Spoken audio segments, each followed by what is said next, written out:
A história da Bíblia foi apresentada para você em todo o processo do povo de Israel.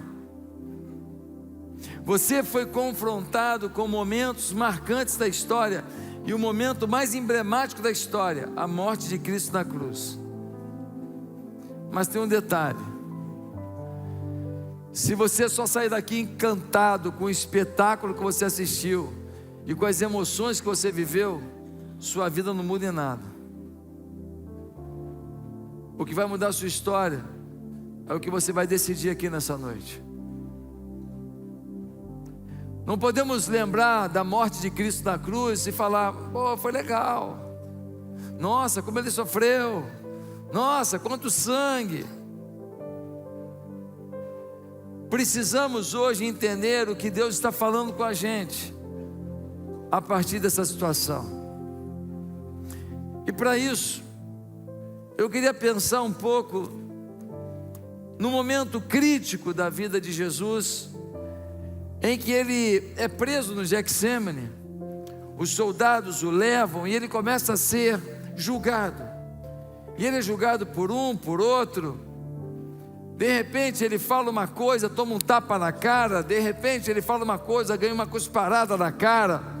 A humilhação de Jesus é grande. Mas finalmente falta o veredito final, se ele vai ser absolvido ou se ele vai ser morto. E quem vai julgá-lo? Pilatos. Quem era Pilatos? Ele simplesmente era o governador da Judéia. Diziam: olha, Pilatos não existiu. A arqueologia dizia: isso é um mito, Pilatos não existiu. Até que um dia fizeram escavações em Cesareia Marítima, lá onde Herodes o Grande tinha o seu palácio de temporada na praia. Até hoje os escombros estão lá. E quando encontraram um monumento, uma pedra, escrito estava: Pôncio Pilatos, governador da Judéia. Caiu por terra tudo o que diziam, para não admitir que Jesus, ele divide a história entre antes e depois dele. Meus queridos, diante disso, eu queria ler com você como foi a sentença de Jesus. Isso está em Mateus, no capítulo 27, a partir do verso 11, nós lemos assim: Jesus foi posto diante do governador e este lhe perguntou: você é o rei dos judeus? Respondeu-lhe Jesus: tu o dizes. Acusado pelos chefes dos sacerdotes e pelos líderes religiosos, ele nada respondeu. Então Pilatos lhe perguntou: você não ouve a acusação que eles estão fazendo contra você? Mas Jesus não lhe respondeu nenhuma palavra, de modo que o governador ficou muito impressionado. Por ocasião da festa, era costume do governador soltar um prisioneiro escolhido pela multidão. Eles tinham naquela ocasião um prisioneiro muito conhecido chamado Barrabás. Pilatos perguntou à multidão que ali se havia reunido: qual destes vocês querem que lhes solte, Barrabás ou Jesus, chamado Cristo? Porque sabia que o haviam entregado por inveja. Estando Pilatos sentado no tribunal, sua mulher enviou uma mensagem: não se envolva com esse inocente, porque hoje em sonho sofri muito por causa dele. Mas os chefes dos sacerdotes e os líderes religiosos convenceram a multidão a que pedisse Barrabás e mandasse executar Jesus. Então perguntou o governador: qual dos dois vocês querem que eu lhes solte? Responderam eles: Barrabás. Perguntou Pilatos: que farei então com Jesus chamado Cristo? Todos responderam: crucifica-o. Por quê? Que crime ele cometeu? Perguntou Pilatos. Mas eles gritavam ainda mais: crucifica-o, crucifica-o. Quando Pilatos percebeu que não estava obtendo nenhum resultado, mas ao contrário, estava se iniciando um tumulto, mandou trazer água, lavou as mãos diante da multidão e disse: estou inocente do sangue deste homem, a responsabilidade é de vocês. Todo o povo respondeu: que o sangue dele caia sobre nós e sobre nossos filhos. Então Pilatos soltou-lhes Barrabás, mandou açoitar Jesus e o entregou para ser crucificado. Quando Pilatos está julgando Jesus, a mulher dele manda um recado para ele: olha, esse homem é inocente, e eu tive um pesadelo a noite inteira com ele. Pilatos não quer condenar Jesus, então ele tem uma ideia. Ele lembra que era comum na época da Páscoa que se libertasse um dos prisioneiros, e ele tem um prisioneiro terrível. Bota a filhinha sentadinha, por favor. Ele tem um prisioneiro terrível chamado Barrabás, criminoso, bandido, participou de assaltos, participou de mortes, de homicídios.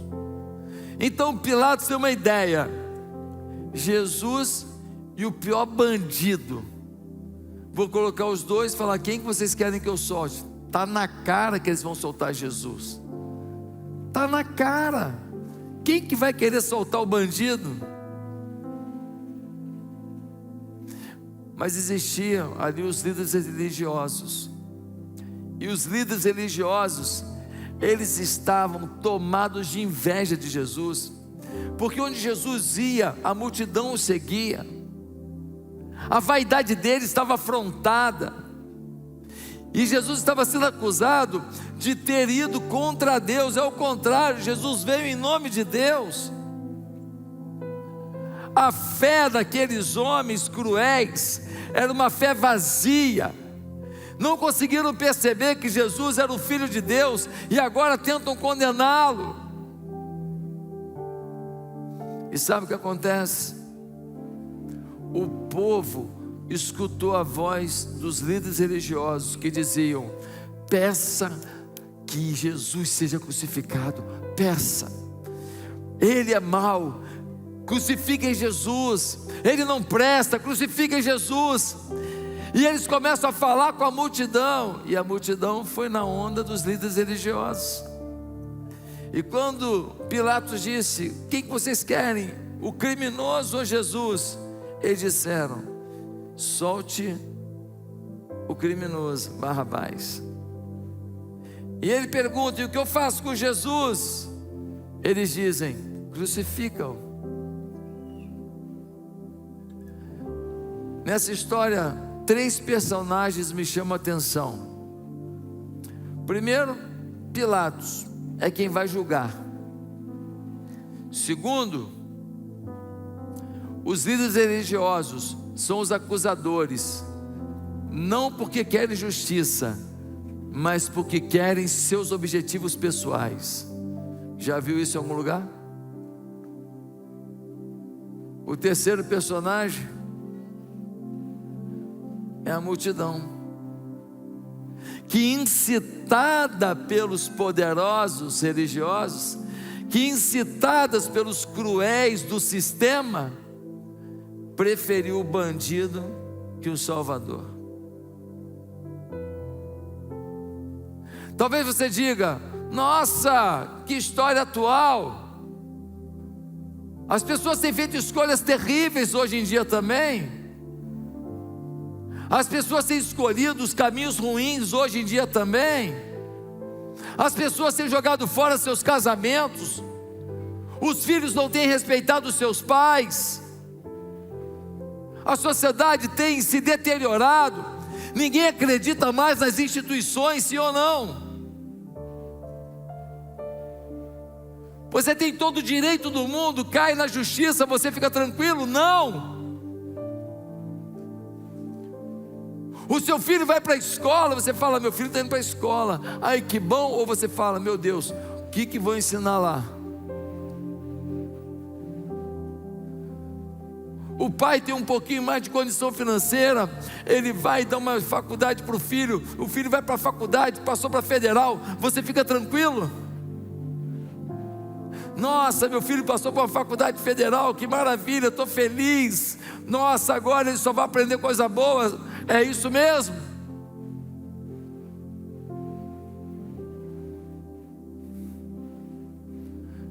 Nós estamos vivendo um tempo difícil, e o que me chama a atenção é que esse texto tem a ver com a gente, porque diante da morte iminente de Jesus, ele foi açoitado logo depois, colocaram uma coroa de espinhos em sua cabeça, vieram com um pedaço de pau e bateram na sua cabeça, a coroa foi cravada no seu couro cabeludo, o sangue jorrava pela sua face, ele pendurado no madeiro, com vergões de 18 centímetros em suas mãos, e em seus pés também um prego de 18 centímetros, a dor é insuportável. A pessoa, depois de um tempo naquela posição, ela tentava compensar a dor dos seus braços, e quando tentava compensar a dor dos seus braços, botava o peso no pé, e as câimbras tomavam os pés, e então tentava compensar a dor dos pés, segurando nos braços, e então novamente as dores nos braços, as câimbras eram terríveis, a pessoa enlouquecia de dor. Eles pegam uma lança e enfiam no lado de Jesus, tentando de alguma maneira abreviar a sua morte. As pessoas, quando eram crucificadas, ficavam com tanta dor e tão desesperadas, que muitas vezes enlouqueciam, e então se quebrava a perna das pessoas, para que morressem mais rápido. Meu querido, foi assim que Jesus foi morto. Por quê? Porque o salário do pecado é a morte. Você é pecador? Sim ou não? Então qual é o teu destino? Morte. Morte eterna. Você por você mesmo não teria nunca acesso a Deus. Você e eu, se dependesse da gente, nós morreríamos e estaríamos para sempre distantes do Salvador. Não tem esperança para a gente, porque nós temos nossas limitações, nós somos falhos, por muito pouco pensamos e queremos coisas erradas.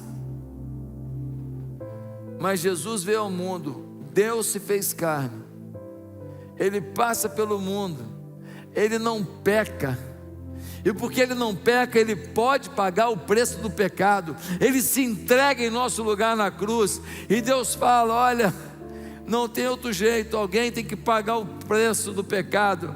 E Jesus fala: eu me submeto ao Senhor, Pai, seja feita a tua vontade. E Ele morre na cruz, e agora Ele ressuscita, Ele vive está, e quando eu recebo o seu Espírito em mim, o Espírito da vida está em mim, por isso eu venço a morte.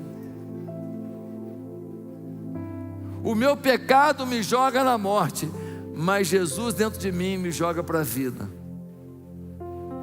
O meu pecado faria de mim um condenado à morte eterna, o inferno, mas por causa de Jesus, o seu Espírito em mim, eu tenho agora o passaporte para a vida eterna, eu tenho acesso a Deus. Aqui, entre Jesus e Barrabás, tem um julgador, Pilatos, tem um acusador, que são os líderes religiosos, mas tem um povo insensível, um povo insensível que se deixa levar e pede que Jesus, o Salvador, seja crucificado. E aí eu queria fazer 3 afirmações sobre a nossa insensibilidade espiritual. Primeiro, sem uma posição clara sobre sua relação com Jesus, você vai ser facilmente influenciado. Querido, você não pode falar: eu sou católico, eu sou evangélico, eu sou espírita, meu pai é da igreja há muito tempo, meu tio é padre, meu avô é pastor. Deixa eu te falar uma coisa: acabou o tempo de você se enganar de que ter religião ou gostar da religião é suficiente. se você não se posiciona com uma experiência profunda com Cristo, você vai ser influenciado. O mundo, meu filho, seduz, o mundo jaz no maligno, o mundo te puxa. Você vai, não sou Maria, vai com as outras. Você não é tão isento assim não. Eu e você estamos no mundo que nos contagia. A novela contagia, a música contagia, o ambiente contagia, o trabalho contagia, os amigos da pelada contagia, as amigas lá do salão de beleza contagia. Aonde nós estamos, o ambiente, a influência, a mídia mexe com a gente. Se não tiver firmado em Cristo, se não tiver aliançado, a gente se perde. Um homem de bem, começou do nada, criou seus filhos numa família honrada, foi casado 50 anos com a mesma mulher, nunca a traiu, criou seus filhos tudo num caminho de dignidade, ensinando a trabalhar, a correr atrás. Os netos já nasceram num ambiente com grana, legal, tranquilidade, vida fácil. E aí os netos começaram a achar que o avô, é ultrapassado, vovô, né? Os tempos são outros, vô. E o avô falava: não, vocês têm que trabalhar, vocês têm que valorizar, vocês têm que pedir bênção a pai, pedir bênção a mãe, vocês têm que honrar a pátria, vocês têm que ter igreja, vocês têm que buscar a Deus. Que é isso, vô? Nós temos que curtir. 50 anos de casamento, homem honrado, trabalhador, fez história para a família. O neto, 4 filhos, um com cada mulher, e os filhos, nenhum deles tinha acesso a ele.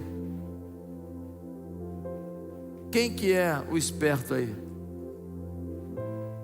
Quem que é o malandrão aí? Quem que é o sábio aí? As pessoas escutam o mundo, seguem um caminho que destrói suas vidas, mas acham que aquele avô, trabalhador, digno, honrado, fiel a Deus, que vai à igreja, que ele é um idiota. Esse é o mundo que nós vivemos, o mundo que ignora os princípios de Deus para a nossa felicidade. Se você não se posicionar, você vai ser influenciado. Segunda afirmação: sua insensibilidade mata Jesus todo dia na vida de alguém. Sua insensibilidade vai fazer você ser influenciado, primeiro. Segundo, sua insensibilidade vai matar Jesus todo dia na vida de alguém. Como assim, pastor? Matar Jesus? Jesus não está vivo? Jesus está vivo. Mas você mata a oportunidade de alguém crer em Jesus. Você mata a oportunidade de alguém ter fé em Jesus. Você mata a imagem de Jesus quando você diz que é cristão, mas não vive profundamente como um cristão. As pessoas olham para muita gente e falam: pô, se isso é ser cristão, então não quero. Se ser cristão é fazer o que todo mundo faz, se ser cristão é aprontar igual todo mundo, se ser cristão é ter uma vida em função só do seu objetivo, de correr atrás, de ganhar o seu dinheiro, pagar a conta, eu também sou assim, então está tudo bem. Se ser cristão é ir numa missa, ir num culto, chegar lá, assistir, que legal, que bom, eu vou embora. Se é só isso, então eu também sou cristão e não estou vendo diferença. Quando a gente diz que é cristão, católico, evangélico, quando diz que é espírita, quando diz que é isso, quando diz que é aquilo, quando você diz que você é ateu, você está matando Jesus no coração de alguém. Alguém que olha para você não vai olhar para Jesus. Alguém que olha para você não vai encontrar a fé em Jesus. Nós precisamos rever se nós estamos sendo insensíveis ao que Cristo fez na cruz. Você acha que Cristo morreu à toa? Será que Cristo morreu só porque não tinha o que fazer? Será que Cristo vai à cruz, o pior tipo de morte da época, simplesmente porque queria bancar o coitadinho? O único motivo que a gente tem para Jesus ter morrido na cruz é para tirar os nossos pecados e nos dar uma vida abundante. Sabe? Diz assim em 1 João capítulo 3, versículo 5: e bem sabeis que Ele se manifestou para tirar os nossos pecados, e nele não há pecado. Ei, pai, mãe, tem pai e mãe? Levanta a mão quem é pai e mãe aí. Quando você não vive intensamente com Jesus, você mata Jesus na vida dos seus filhos. Vivendo Jesus, seu filho pode não querer viver, decisão dele. Mas se você não viver, você está ensinando um caminho. Você está dizendo, ó, é por aqui. Sem Jesus, vamos embora. Segue sem Ele. Você está escolhendo um caminho para definir para os seus filhos, queira você ou não.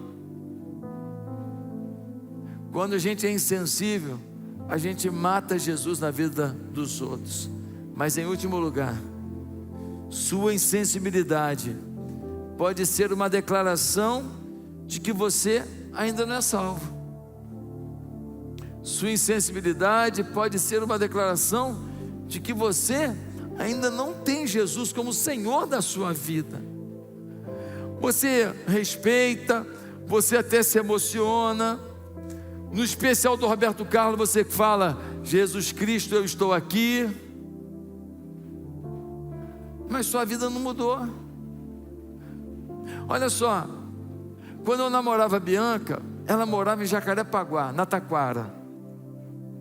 Eu morava na Ilha do Governador. Não tinha linha amarela e não tinha celular. Eu saía da casa dela no sábado à noite e eu ia para a ilha, uma viagem. E aí ela falava: quando você chegar em casa, você me liga para falar que chegou. Só que naquela época, quando a gente ligava do telefone, depois de meia-noite, era um pulso só, a madrugada inteira. Quem lembra disso?